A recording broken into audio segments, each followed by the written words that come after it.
Vindo de uma família judia, Jordan Ross Belfort nasceu em Nova York no ano de 1962. E embora seu nascimento tenha ocorrido no bairro do Bronx, foi no famoso Queens que ele cresceu. E de lá, quem diria que ele começaria uma operação de investimentos responsável por fraudar diversos investidores e ganhar milhões ilegalmente, hein? Aqueles que assistiram ao filme de Martin Scorsese sabem do que eu estou falando. Filho de contadores, o palestrante e ex-corretor da Bolsa de Valores demonstrou desde muito cedo ter uma visão muito boa do mundo dos negócios. Influência dos pais? Pode ser que sim, mas Belfort tinha planos diferentes do que dá para imaginar pela história dele. O que você precisa saber é que muitos membros de sua família eram dentistas. E por causa disso, esse pareceu um caminho bem interessante. Só que, antes de tudo, ele precisava de dinheiro para pagar uma boa faculdade. Foi então que, durante as férias, ele e um amigo tiveram a ideia de vender um tipo de sobremesa italiana com sorvete em uma praia perto de onde morava. E de acordo com o que Belfort contou em seu livro de memórias, O Lobo de Wall Street, ele e o amigo conseguiram juntar cerca de $20 mil apenas com as vendas. Com a grana no bolso, ele se matriculou primeiramente em biologia na American University, mas seus planos eram usar todo o dinheiro economizado para entrar no curso de odontologia. E ele conseguiu fazer isso, mas bastou um dia para mudar de ideia. Durante o discurso de boas-vindas para os calouros, o reitor da Escola de Odontologia da Universidade de Maryland deixou bem claro que se alguém ali estivesse em busca do sucesso financeiro, a pessoa estava no lugar errado. Bom, bastaram essas palavras para que Belfort desistisse do curso. Até porque o que ele realmente queria era ficar rico. Então, qual o sentido de gastar seu tempo com algo que não iria garantir isso? E de bobo ele não tinha nada, como você vai confirmar mais para frente. Belfort sabia que tinha um certo talento como vendedor. E os $20 mil que ele disse que ganhou eram uma prova disso. Foi então que esse novo caminho pareceu interessante e ele teve a ideia de vender carnes e frutos do mar. Só que, ao contrário do que parece, Belfort não abriu uma loja, mas sim passou a trabalhar de porta em porta com a mercadoria. Chame de lábia ou carisma, fato é que a forma com que ele vendia transformou o empreendimento em um grande sucesso. O negócio cresceu tanto que, em pouco tempo, ele já tinha vários trabalhadores sob o seu comando e trabalhava com cerca de 2 toneladas dos produtos por semana. Só que a maré de sorte não durou muito e a empresa acabou falindo quando ele tinha 25 anos. Ainda assim, é realmente notável o que ele conseguiu fazer com tão pouca idade. Na mesma época, em 1987, Belfort mirou ainda mais alto, direto para a Bolsa de Valores de Nova York. Nesse primeiro momento, não foi o talento dele que o arranjou o emprego, mas sim a sorte. Graças à ajuda de um amigo da família, ele assumiu a posição de corretor estagiário na LF Rothschild. Só que sua passagem pela empresa não durou muito, já que em outubro de 1987, um grande crash atingiu o mercado de ações. E talvez você conheça essa história. Hoje em dia, ela é chamada de Black Monday. Ele acabou sendo demitido nessa época porque a empresa começou a passar por dificuldades financeiras. Só que aquele não foi um tempo perdido para Belfort. Ele aprendeu bastante, principalmente sobre as táticas de venda de ações. Inclusive, foi naqueles anos que ele começou a usar drogas. Um costume que, de acordo com o próprio Belfort, era praticamente comum entre os corretores e até mesmo ajudava a dar disposição durante o trabalho. Antes de iniciar o próprio negócio, ele entrou para uma empresa de ações da Wall Street chamada Stratton Security, Só que ao invés de trabalhar diretamente, ele fundou a Stratton Okamon, em Long Island, que funcionava como uma filial. E não demorou muito até que ele assumisse o comando da empresa inteira. Mas, antes disso, eu preciso te contar o que exatamente ele fazia na empresa e como isso levou a ser investigado pelo FBI. O Stratton Okamon comercializava ações de penny stocks. Você já ouviu falar? Bom, eu também não. Mas a internet me ajudou a entender. Basicamente, penny stocks são ações vendidas a valores muito baixos.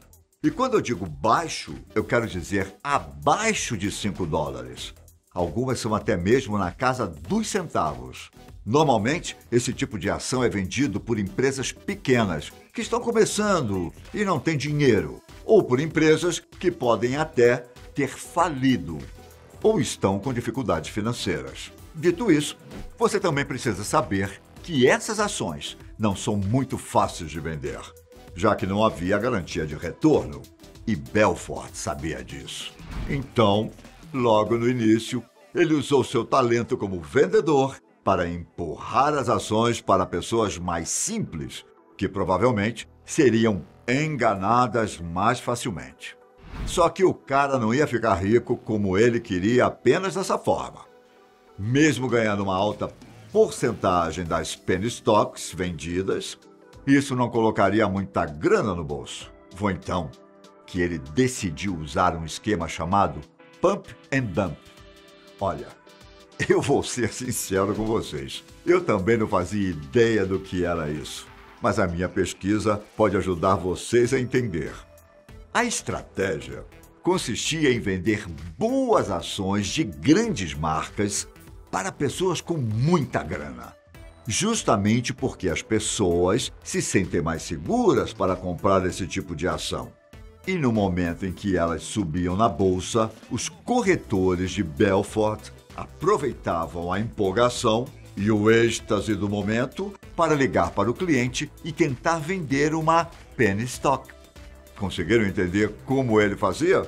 Esse esquema ajudava a inflar o preço das ações de baixo custo e, no final, a empresa vendia as próprias participações nas mesmas ações, o que gerava um grande lucro. Espero que vocês tenham conseguido entender direitinho o esquema. Bom, se não, eu conto com uma alma caridosa nos comentários para nos ajudar. Fato é que a empresa cresceu ao ponto de empregar em torno de 1.000 corretores e ficar à frente da supervisão de investimentos na casa de bilhão. E nós não precisamos ser experts em bolsa de valores para entender que o cara conseguiu o que ele queria.